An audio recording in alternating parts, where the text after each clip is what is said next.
Avertissement. Les actions que vous allez voir ne représentent nullement la marche à suivre pour une restauration, ni pour quoi que ce soit d'autre. Je ne prétends ni être expert, ni professionnel dans les domaines filmés, excepté boire des bières. Merci donc par avance pour vos futurs conseils et votre compréhension. Bon visionnage et surtout, la grosse bise. Le mec qui essaye des choses.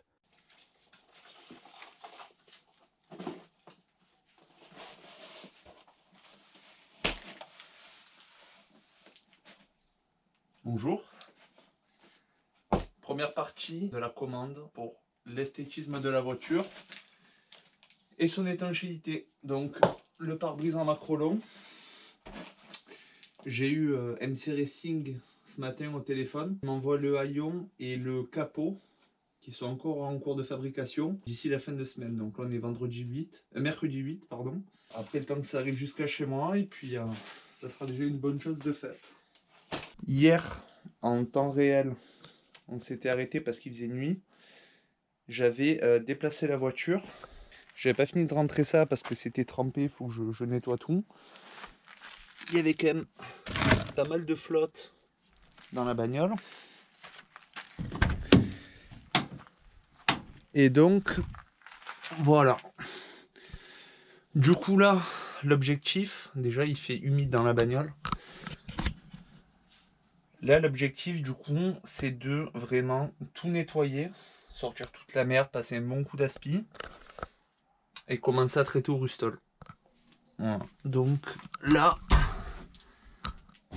vous voyez, c'est, comme je disais hier, que des trucs de surface. Donc voilà, ramasser toute la visserie qui traîne, les morceaux de verre du pare-brise qui traînent là depuis 1000 ans. Je vais vous faire ça en accéléré. Après, on va commencer à traiter. Et à la fin, je bâcherai bien comme il faut la voiture. Parce que c'est prévu qu'il y ait une méga tempête de pluie. Donc ça serait con que ça prenne l'eau avec le rustol au milieu. Aussi, chose importante, je sais pas du tout comment je vais m'organiser parce que ça commence à peine à être en montage. Pour la première partie du démarrage et du déplacement de la voiture qui a été émergée et la partie nettoyage. Donc ça sera sur deux trucs différents. Je sais pas encore tout à fait comment je vais m'arranger. Dans tous les cas, dans la vraie vie, c'était des jours à la suite. Et du coup, j'ai commencé à vider la voiture hier. Mais ça, après, je verrai comment je m'organise. Donc, on attaque.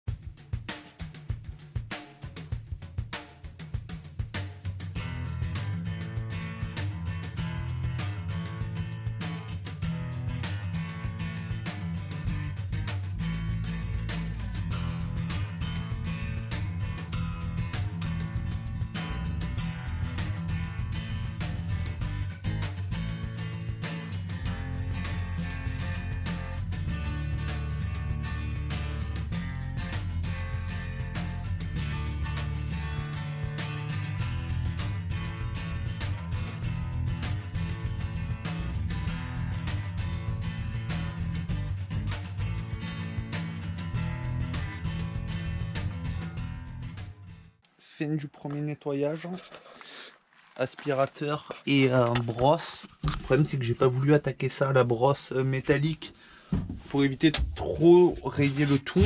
Donc on a déjà une bonne aperçu d'à quoi ça ressemble. Le souci c'est que c'est encore vachement crassou quoi. Ça part pas, ça part ni avec la brosse ni avec l'aspirateur. Vous voyez, c'est de la terre qui traîne là, merdique.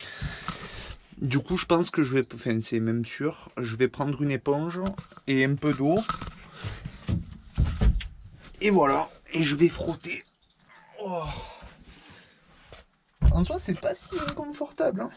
Hein. Ma foi, on se pose comme ça, on est plutôt peinard. Avec le tout ouvrant, petite soirée étoilée. Bon, pour conduire, c'est un peu chiant par contre. Mais voilà. Donc je vais essayer de récupérer vraiment la terre pour essayer de faire un truc propre. Avant de passer le rustol, avant qu'il fasse nuit et avant que la tempête ne se pointe. Là voilà, ça c'est le plus gros point de rouille qu'il y a. Mais bon c'est... Vous voyez, juste en grattant avec le doigt, ça revient bien. Là-bas il y en a un aussi mais qui est de surface. Là pareil. Puis bon honnêtement c'est quand même très propre. Vu dans quel état ça aurait pu devenir. C'est quand même plutôt le mieux. Et bon, cette trappe là qui mène à au parterre, a priori. Chose qui me rassure un peu d'ailleurs. Bon, très bien. Bah déjà, ça tenait pas beaucoup. Et surtout, c'était déjà rouillé à l'époque où j'avais passé le Rustol. Mais j'étais pas descendu jusque-là par manque de temps. Ça aussi, c'est de la surface. Enfin bref, deuxième partie du nettoyage.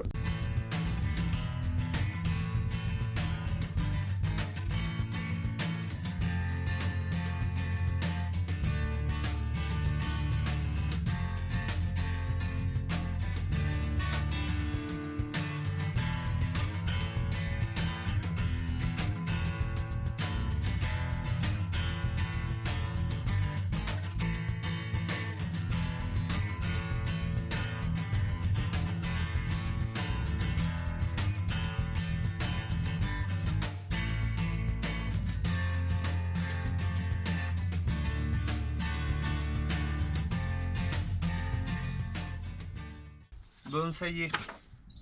Nettoyage fait. Éponge passée. Donc j'ai levé le gros de la terre. Il reste encore quelques traces. Mais ça part pas, j'ai beau frotter comme un âne. Je voulais poncer les points de rouille au 240. J'en ai pas, j'ai du 120. En quantité astronomique par contre. Du coup je vais y aller tranquille. Juste histoire de lever le surplus de rouille en fait. S'il reste un point c'est bon. Je vais pas aller jusqu'à la tôle. Donc je fais ça en accéléré. Recoup d'aspi et enfin le Rustol. Avant qu'elle me tombe.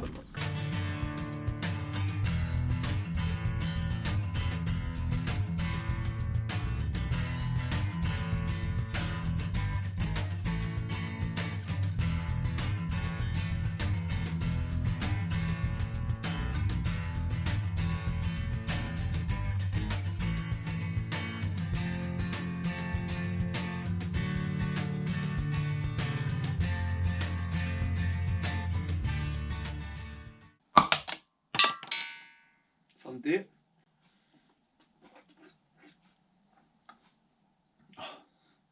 Bah celle-là on l'aura pas volée. Déjà, on n'aura ni perdu notre temps, ni notre journée. Bon, voiture c'est bon. Nettoyer aspirateur balayette. Nettoyer à l'éponge. Nettoyer au sopalin.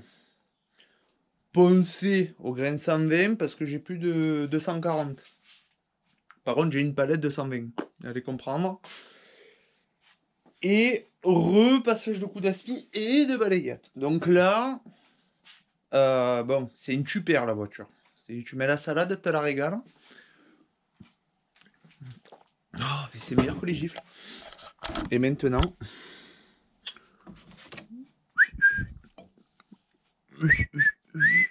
comme ça. Donc. Bon. Ah, le Rustol, mais. Oh putain. Je peux plus là. Je peux plus. Faut que je trouve un bocal. Cependant, si vous pouvez ne pas avoir le sac poubelle devant la gueule, c'est pas forcément un tort. Bon, faut que je mette le Rustol dans le bonduel, les salsifis, et que je trouve un pinceau propre ou un truc ici apparent. Ben, pinceau propre, regardez. Alors. Hop. Hop. Non, il est vide lui. Oh. Bon. Et celui-là, est-ce qu'il est vide? Ah, nickel.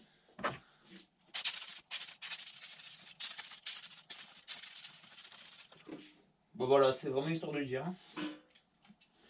Tac. Et tac. Le Rustol. On va espérer qu'ils sont encore bons. Je crois pas qu'il y ait date de péremption, mais bon. Et comme on n'est pas là pour faire semblant, on va le mettre pur. Et on va essayer. Ouah, connasse. Maman, la bonne odeur. Oh putain, maïté comme. Et je vais pas mettre 25 litres non plus. Hein. Je finis ma bière, tranquille. puis je vous pose. Avance rapide, pendant que je me fais chier avec le Rustol. J'espère finir avant qu'il fasse nuit par contre. 17h30, il commence à faire nuit, il est 16h45. Panique à bord. Allô? Ouais, c'est bien ce qui me semblait. Voilà tout.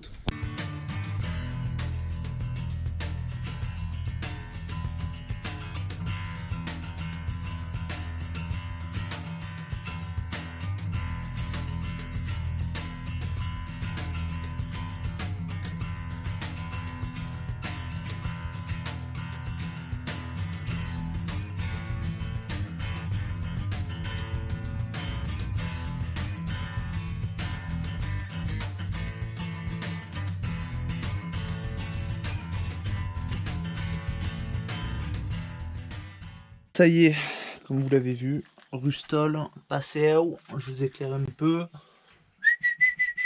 Alors là, mon pote, avant que ça, oui, je t'explique. Pas l'ombre dans la gueule. Voilà. Donc ça y est, le Rustol, badigeonnade, première couche. J'ai fait un peu épais et j'ai essayé, ben, vous l'avez vu, de faire des traits qui vont dans la longueur. Au moins, s'il y a des coulures, ce sera moins moche que s'il y a des zigzags partout. Et voilà, on dirait une baignoire. Une piscine. Ah bon, c'est le mieux. Voilà. Plus qu'à attendre que ça sèche. Je vais bâcher tout ça. Et puis on débrief.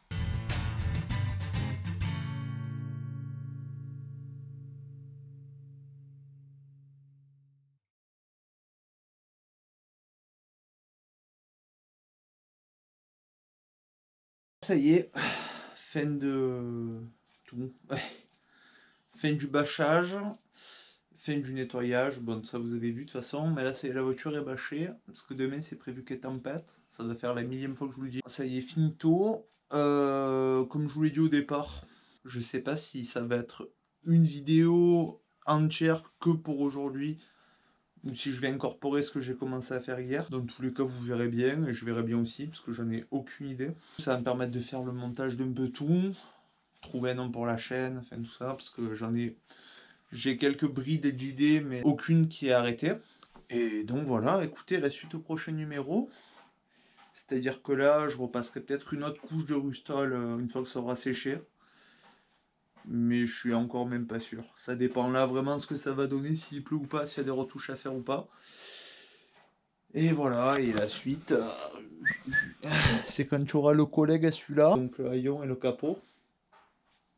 Et à ce moment-là, je verrai. Mais bon, il faudrait déjà que le collègue il le finisse. Enfin, le collègue, je le connais pas, c'est une expression. Mais voilà, il faudrait déjà que les pièces soient prêtes, expédiées, reçues, non cassées, ce qui serait miraculeux. Et puis voilà, sachant que donc je les reçois, dans l'ordre du remontage à blanc, les trous pour fixer le pare-brise qui est en macro long. Puis, il va falloir que je me débrouille d'accrocher ça là-haut, de le peindre. Donc, pour rappel, je vous le dis, je suis pas peintre, je suis pas carrossier, je suis pas mécano, je suis juste passionné quoi en fait, donc et autodidacte. Donc on verra bien si ça prend feu ou pas. À mon avis non, j'ai confiance. Prochaine étape, montage à blanc, puis tout ce qui concerne la peinture, puis montage pare-brise sur la malle, puis installation du tout. Donc il faut que j'achète les attaches rapides aussi pour le capot et pour le coffre. Donc je vois si je peux pas adapter la fixation là du coffre pour le fermer à clé. Mais ça me paraît chaud. Donc ce sera attache rapide certainement et sans cadenas parce que c'est moi. Là du coup, pour moi c'est montage au repos. Il faut encore que je range tout. Et puis voilà quoi. On se tient au courant les copains. La grosse bise à Mireille, bien sûr. Allez, ciao. Salut les gars. Petit update. Enfin, un début de nouveau truc. Il y a 2 jours, j'ai fini le rustolage de la voiture. Parce que la tempête était prévue. Le souci, c'est qu'entre temps, la tempête s'est pointée. Et que la bâche était poreuse. Donc en gros, la voiture s'est remplie de flotte. Et le rustol a fait tout moche. Donc je vais réattendre que ça sèche puisque là il fait beau. J'ai remis notre bâche en plus. Mais du coup, en attendant, on va s'atteler à faire un patron pour le pare-brise qui est là. Pour déjà l'installer en espérant que ça limite l'entrée d'eau et que ça consolide un peu les deux bâches. Du coup, j'ai récupéré ça qui sont du coup, il y en a deux, des intercalaires de palettes d'eau. L'option, ça va être de poser le pare-brise en macrolon dessus, en espérant que ce soit dimension, j'ai pas pu vérifier, à mon avis ce sera peut-être pas assez haut, et d'en faire un patron. Et si jamais ça suffit pas on les mettra en quinconce, et après je me démerderai pour rigidifier un peu tout ça, et le foutre en lieu et place sur la voiture. Parce que du coup je vais pas percer maintenant le pare-brise en macrolon, alors que le nouveau haillon arrive bientôt. Donc voilà, et du coup ce patron là je pourrais m'en servir après pour faire le pré-perçage sur la voiture, pour l'installation du coup sur le nouveau haillon en macrolon. Ça me permettra de visualiser où je voudrais mettre les vis ou pas, parce qu'apparemment les mettre dans les angles c'est vraiment pas la bonne idée. Donc voilà.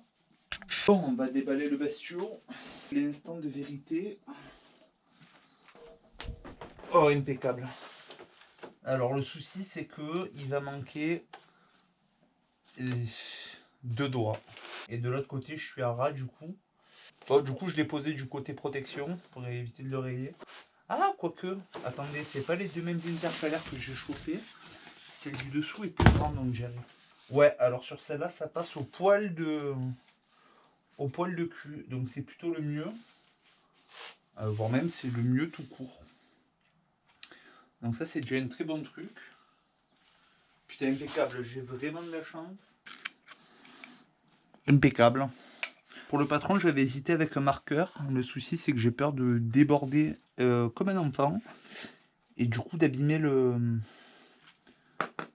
pare-brise. Donc, je vais me mettre le plus à ras possible. Comme les chevaux. Ah, là, ça m'a l'air bon. Bon, bah écoutez, on trace, on découpe.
Voilà, pas trop fini.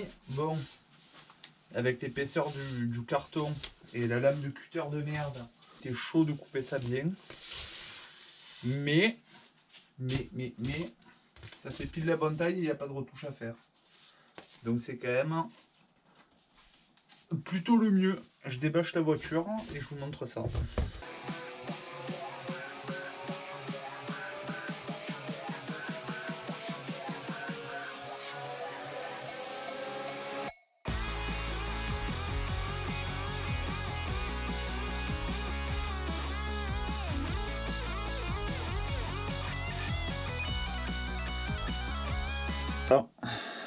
Le pare-brise en carton est fini.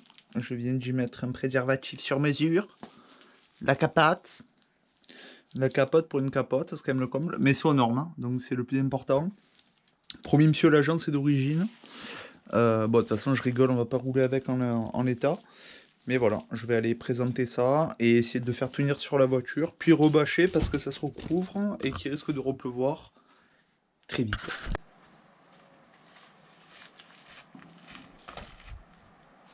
Alors, est-ce qu'on est des bons ou pas?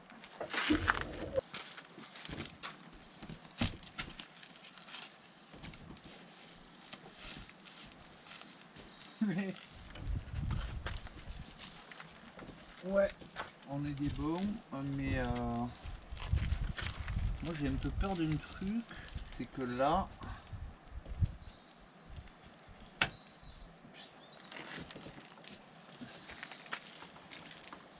Là j'ai découpé en prenant les dimensions du nouveau pare-brise en macro long.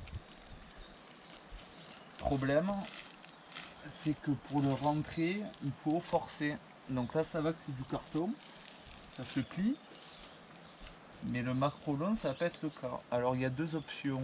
Soit il est taillé un peu trop grand et c'est la merde. Soit c'est ma découpe qui n'est pas bonne et qui est trop large. Ce qui serait logique puisque j'ai pris l'extérieur de la bordure pour faire le tracé. Donc dans ce cas là le jeu serait expliqué et explicable. Soit c'est parce qu'il me reste des petites particules de jouet un peu partout de l'ancienne lunette. Et c'est ça le problème. Donc je sais pas. À mon avis le pare-brise est à la bonne taille. J'ai pas envie de le présenter parce qu'il y a du vent et tout et que je me garde la surprise. Mais normalement ça devrait être la bonne taille.